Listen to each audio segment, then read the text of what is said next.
പ്രശസ്ത ഗാനരചയിതാവ് മങ്കൊമ്പ് ഗോപാലകൃഷ്ണൻ അന്തരിച്ചു. കൊച്ചിയിലെ സ്വകാര്യ ആശുപത്രിയിലായിരുന്നു അന്ത്യം. വിവരങ്ങളുമായി അമൽനാഥ് പഠിച്ചാർ കൂടി ചേരുന്നുണ്ട്. അമൽ, മലയാള സിനിമയ്ക്ക് തീരാ നഷ്ടം തന്നെയാണ്. കാരണം എത്രത്തോളം ജനപ്രിയമായ ഗാനങ്ങളാണ് അദ്ദേഹം മലയാള സിനിമയ്ക്ക് സമ്മാനിച്ചത് എന്നുള്ളതൊക്കെ നമുക്കറിയാം. എപ്പോഴായിരുന്നു അദ്ദേഹത്തിന്റെ അന്ത്യം സംഭവിച്ചത്? മറ്റു വിവരങ്ങൾ.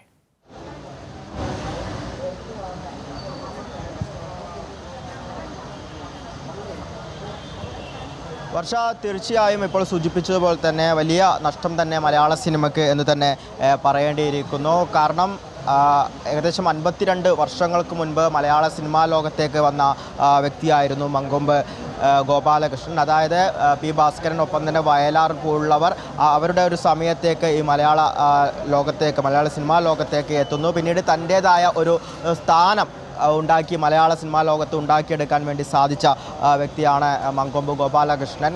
ഇന്ന് വൈകുന്നേരം 4:55 കൂടിയായിരുന്നു ഇദ്ദേഹത്തിൻ്റെ മരണം നടക്കുന്നത്. കഴിഞ്ഞ ഒരാഴ്ചയായി ഇദ്ദേഹം ഇവിടെ ഈ കൊച്ചിയിലെ സ്വകാര്യ ആശുപത്രിയിൽ ചികിത്സയിലായിരുന്നു. അതായത് വീട്ടിൻ്റെ സ്റ്റെയർ കേസിൽ നിന്നും കാല് തെറ്റി വീണതിനെ തുടർന്നുള്ള ചികിത്സയിലായിരുന്നു ഇദ്ദേഹം ഇവിടെ. പിന്നീട് ഇദ്ദേഹത്തിൻ്റെ ആരോഗ്യ സ്ഥിതി വളരെ മോശമാകുന്ന ഒരു സാഹചര്യമായിരുന്നു ഓരോ ദിവസവും ഉണ്ടായിരുന്നത്. പിന്നീട് ന്യൂമോണിയ ബാധിക്കുന്നു. അതിനുശേഷം ഇന്ന് 4:55 കൂടി കൊച്ചിയിലെ സ്വകാര്യ ആശുപത്രിയിൽ ഹൃദയാഘാതത്തെ തുടർന്നാണ് മരണപ്പെട്ടത്.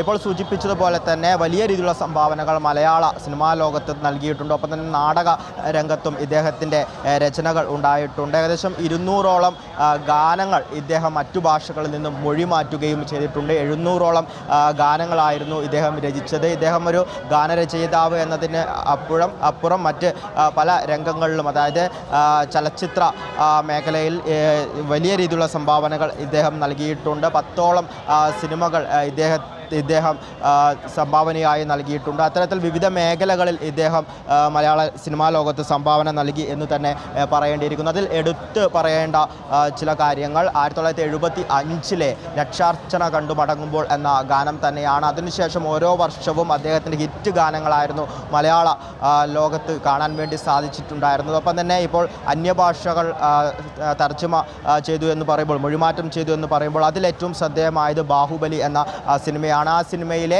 ഓരോ ഡയലോഗുകളും, അതായത് അതിൻ്റെ സംഭാഷണങ്ങളടക്കം അദ്ദേഹം മൊഴിമാറ്റിയപ്പോൾ തന്നെ അതിലെ ഗാനങ്ങളും ഇദ്ദേഹം മൊഴിമാറ്റിയതാണ്. അതിൽ മുകിൽ വർണ്ണ മുകുന്ദ എന്ന ഗാനം വലിയ ഹിറ്റായ ഒരു ഗാനമാണ്. അത് ഇദ്ദേഹത്തിൻ്റെ ഒരു സംഭാവനയായിരുന്നു. ഇത്തരത്തിൽ കഴിഞ്ഞ 52 വർഷക്കാലം മലയാള ചലച്ചിത്ര ലോകത്ത്, ഒപ്പം തന്നെ നാടക രംഗത്തടക്കം നിറഞ്ഞു നിന്ന ഒരു സാന്നിധ്യമായിരുന്നു ഗോപാലകൃഷ്ണൻ.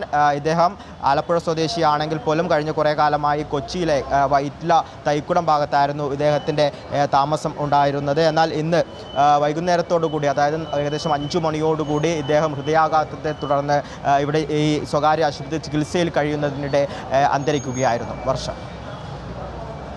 ശരി അമല, പ്രേക്ഷക ഹൃദയം കീഴടക്കിയ ഏറ്റവും മികച്ച ഒരു ഗാനരചയിതാവിനെയാണ് ഇപ്പോൾ മലയാള സിനിമയ്ക്ക് നഷ്ടമായിരിക്കുന്നത്. വിവരങ്ങളാണ് അമൽ പാടിച്ചാൽ നൽകിയത്.